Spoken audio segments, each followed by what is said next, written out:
Je vais vous raconter 3 histoires.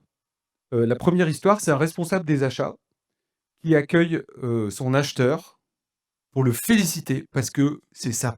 Il est premier première enseigne française en part de marché en mangue et c'est génial.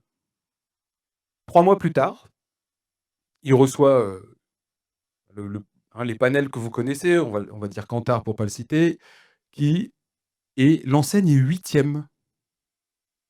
Alors il est un peu embêté parce qu'il a quand même bien complimenté, tout ça, peut-être mis une prime d'ailleurs et en fait, les volumes de l'enseigne sont stables. Ils font toujours, 2 000 tonnes de mangue mensuelles et donc il sait pas, en fait, il comprend pas. Qu'est-ce qui se passe? Est-ce que c'est le rang de premier qui est faux? Le rang de 8e qui est faux? Est-ce que le marché a à ce point changé de l'un à l'autre qu'en fait, il est passé à côté du marché là, le mois dernier? Et donc il ose plus dire. C'est plus s'il doit complimenter ou engueuler, voilà.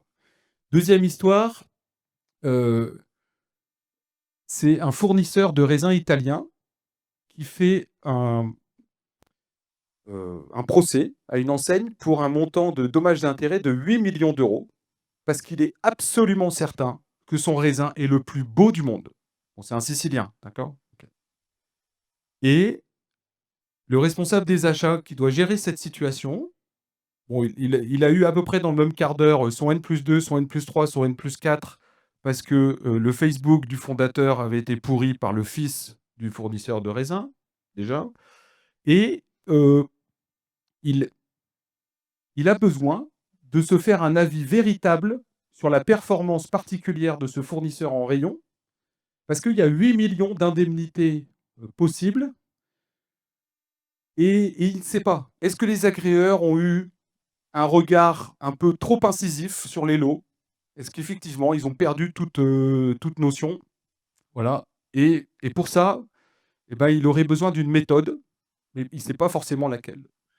Et troisième histoire, ça se passe en rayon. Voilà, des magasins qui mettent de même taille, qui mettent en œuvre une promotion en track national, avec des potentiels sur le papier, similaires et en fait, il y a un facteur de 1 à 10 entre les 2 promos et en fait, on ne sait pas prévoir pourquoi il y a cet écart-là. Peut-être Fresh Flow, mais à l'époque, voilà. Bon, ces 3 histoires, c'est des histoires vraies et je les ai vécues personnellement. J'ai rien modifié, voilà et ça c'est la base de mon interrogation pour Fresh Data, d'accord?